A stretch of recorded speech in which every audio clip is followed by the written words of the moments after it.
All right, y'all. So here we have the biggest disappointment and the biggest embarrassment in politics, John Fetterman. He went on CNN, and he's going to warmonger. He's going to do his new thing, which is, sucking off Israel 24/7 and acting like they've never done anything wrong, and now basically call for war with Iran. Man, it's so... God damn it. I think all of us had really high hopes for this guy initially, and then he just drove right off a fucking cliff. It's incredible. So here he is. Let's dive into it and we'll react. Joining us now to discuss, Democratic Senator John Fetterman from the great Commonwealth of Pennsylvania. Senator, what is your reaction to Iran's attack on Israel, and how worried are you that this is the beginning of an open war between the two countries? Let me just interject to point out real quick. Israel attacked the Iranian consulate in Syria first. So that is effectively an attack on Iranian soil, an act of aggression, an act of war. Israel acted first. That's crucial context. All right, let's continue. And how worried are you that this is the beginning of an open war between the two countries? Well, a couple of things, actually. I think it really demonstrates how it's astonishing that we are not standing firmly with Israel, and there should never be any kinds of conditions on all of that. He's mad that we're not standing firmly with Israel, and he's mad that there aren't no conditions for our Israel support. I got bad news for him. Well, it should be good news if he believes what he's saying. We have no conditions on Israel. We have no conditions on Israel. Because every now and then Biden comes out in public and wags his finger and says, please stop killing so many civilians. We'd appreciate that. You think that's real? You don't realize that's kabuki theater? And I love how Israel attacks Iran first, Iran retaliates, and he's like, oh, how dare they do that? I think it really demonstrates how it's astonishing that we are not standing firmly with Israel, and there should never be any kinds of conditions on all of that. When a nation can launch hundreds of drones towards Israel, and I'm not going to be talking about conditions, ever. Ever. He's not going to be talking about conditions, ever. Hey, by the way, John, any thoughts on the multiple hours advance that Iran gave, letting Israel and the U.S. know, we are now launching an attack, just so you guys know? Why did they do that, John? Why did they do that? Answer. They did that because they didn't actually want to strike back. They were attacked. They needed to save face, but it was like a virtue signal, like, hey, see, we will fight back, but he's letting them know because Iran doesn't want Israel to then take this, pretend like it's a huge deal, oh my God, we're going to attack them back, and boom, we have a real war, right? But no commentary on any of that. They just pretend like Iran is foaming at the mouth, rabid lunatics, even though that is literally a perfect description of how Israel is acting now. Standing firmly with Israel, and there should never be any kinds of conditions on all of that. When a nation can launch hundreds of drones towards Israel, and I'm not going to be talking about conditions, ever. And second, I think that also was Iran had to have some fireworks after Israel smoked that Iranian general. And I'm here for that. I think Iran had to have some fireworks after Israel smoked that Iranian general, and I'm here for that. So first of all, he's saying that war crime that was committed when Israel bombed the Iranian consulate, I love that. So Israel gets to do illegal and offensive acts of war against Iran, but Iran's not allowed to respond. But what the fuck does the fireworks thing mean? That doesn't even make sense. That Iranian general, and I'm here. And second, I think that also was Iran had to have some fireworks after Israel smoked that Iranian general, and I'm here for that. And I think it's just a matter of theater, part of it as well, too. And finally, it demonstrates how unstable things are and why we need to lean in and stand with Israel. How do you think Israel should... This guy, again, you pull the cord in the back, he says the same fucking thing over and over. Stand with Israel. No conditions. Stand with Israel. No conditions. Respond. Should Israel strike within Iranian territory, or are you concerned that that might only escalate matters further? Well, I'm not going to suggest what Israel should or shouldn't do on that. But I also do think that Iran is pleased with, they have enough of money on the table with all of its proxies all around in the region as well, too.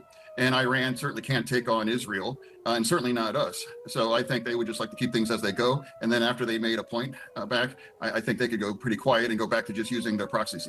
A senior administration official tells CNN that President Biden told Prime Minister Netanyahu that the U.S. will not participate in any offensive operations against Iran. Do you think that's the right call, or should direct U.S. military action, as some of your colleagues in the Senate are suggesting, should that be on the table?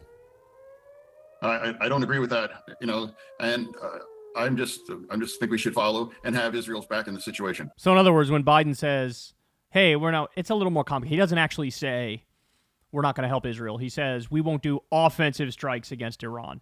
He could weasel out of it and say we're being defensive, right? But anyway, let's take him at face value for a split second here. Biden says, hey, we're not going to go attack Iran. Like Israel, you're on your own. And Fetterman's like, I disagree with that.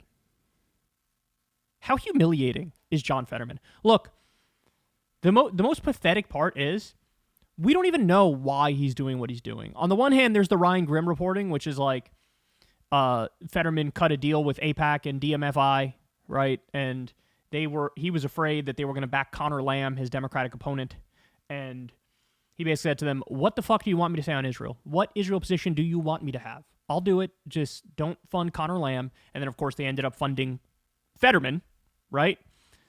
And there was reporting from Ryan Grimm that, that money influenced him to the extent that they had the Fetterman campaign, when he ran for the Senate, they had AIPAC or DMFI write their Israel position. And then they would say, hey, guys, edit this, fix this for us, right? Like, here's what we think. Here, go ahead, you fix it, and we'll just run with whatever you say. So on the one hand, it's corruption. He's bought by the Israel lobby. But then on the other hand, where we're at right now, he's so deep in it, he's so committed to it, that I think genuinely he's become an ideological Zionist. I really think that there's a little bit of negative polarization going on here, where as soon as he started making missteps and the left started attacking him, he's so mentally weak and pathetic that he ran into the arms of whoever was giving him positive reinforcement. And the people giving him positive reinforcement were neocon Zionist freaks who want a massive war in the Middle East and who want to ethnically cleanse and genocide Gaza. And so from his perspective, he's like, these people are nice to me and these other people are mean to me, so I'm going to be with these people who are nice to me. Because he's a fucking child with a non-functioning brain. I agree with the president. That doesn't change anything that he's a fantastic president, and I'm proud to stand with him and campaign for him and vote for him. Marco Rubio. The two talking points meshed together. You don't know what to do. He was like, I disagree with Biden because Biden said he won't fight for Israel, but I also love Biden. I'm a loyal soldier for Biden, and I still will campaign for him.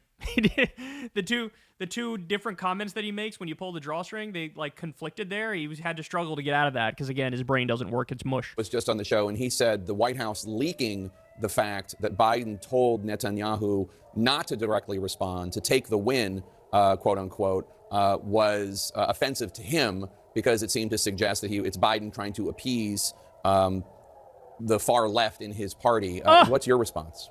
Yeah, the far left, the people who want to avoid all-out war with Iran. At what point are people just going to come out and admit it? That at every step of the way, the so-called far left were 100% correct?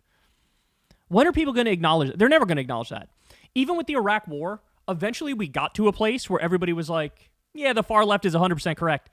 But they never actually said those words. They were just like, yeah, we're all against the Iraq war from the beginning. No, all of you motherfuckers were in favor of it. The only people fighting it were the so-called far left, right? We had Medea Benjamin on the Crystal Kyle and Friends podcast last week. Definitely go check that out. She was leading the charge. She was out there marching in the streets. And at the time, she was being called un-American, unpatriotic. She hates the troops, all this stuff. Weak. And then now, even Republicans are, yeah, the Iraq war was sort of a bad idea. At what point are people going to acknowledge that in this particular conflict, exact same thing, the far left was right all along? They're never going to do it. They're never going to do it. We're always right, and then there's never a moment of reckoning where people were like, you know what, you guys were right. Well, I don't know. I mean, the president is entitled to his own views and whatever he decides to do. But I would never capitulate to the fringe. I'll never pander to that as well. In fact, that helps, that empowers Hamas. And Hamas they're actually convinced that they are winning the PR war, and they're never going to negotiate at this point. They think that they're going to hold on to the very end.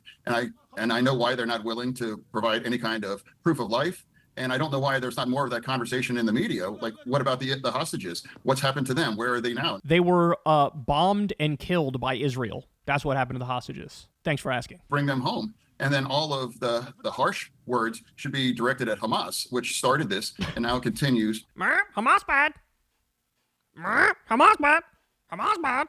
Oh, thank you. Oh, John, you're so brave and smart. You acknowledge Hamas is bad. Yes, sir. You are real bright guy here. Oh, my God. 100 Israeli hostages. I love the when he says, like, you shouldn't capitulate to the fringe. Look at, like, the language games they play and, like, the definition games they play. Since they're the fringe, therefore they're bad. Never capitulate to the fringe. But again, how do we reckon with the fact that the so-called fringe was right every step of the way? They were the ones saying early on in this thing, looks like Israel's going to do ethnic cleansing and genocide. Looks like that's what they're going to do. And would you look at that, they did it. Looks like they want to resettle Gaza. Oh, would you look at that, they're having fucking conferences with top-level government officials about resettling Gaza. At what point are you going to acknowledge the left is right? They're never going to acknowledge it, ever. Bury their head in the sand, start another war, and yell at everybody who doesn't agree with them. Biggest humiliation, biggest embarrassment, biggest disappointment in politics. What an absolute scumbag. I got one more for you. I forgot. I got one more Fetterman thing here for you. So, some activists caught up with him and asked him some questions. And man, you're about to see the real intellectual heavyweight that is John Fetterman. Senator, I always thought you were an anti-racist, but it seems like you value Israeli lives more than you value Palestinian lives. Is that true? Still with Israel. He goes, still with Israel. Okay, in other words, yes, you do value Israeli lives more than Palestinian lives. Thanks. So you think an Israeli life is more valuable than a Palestinian life? Okay. He said, okay. Jesus Christ. All right, more. Senator, you do agree that the vast majority of hostages who have been released were released through ceasefire negotiations? True or false? No, that's a question.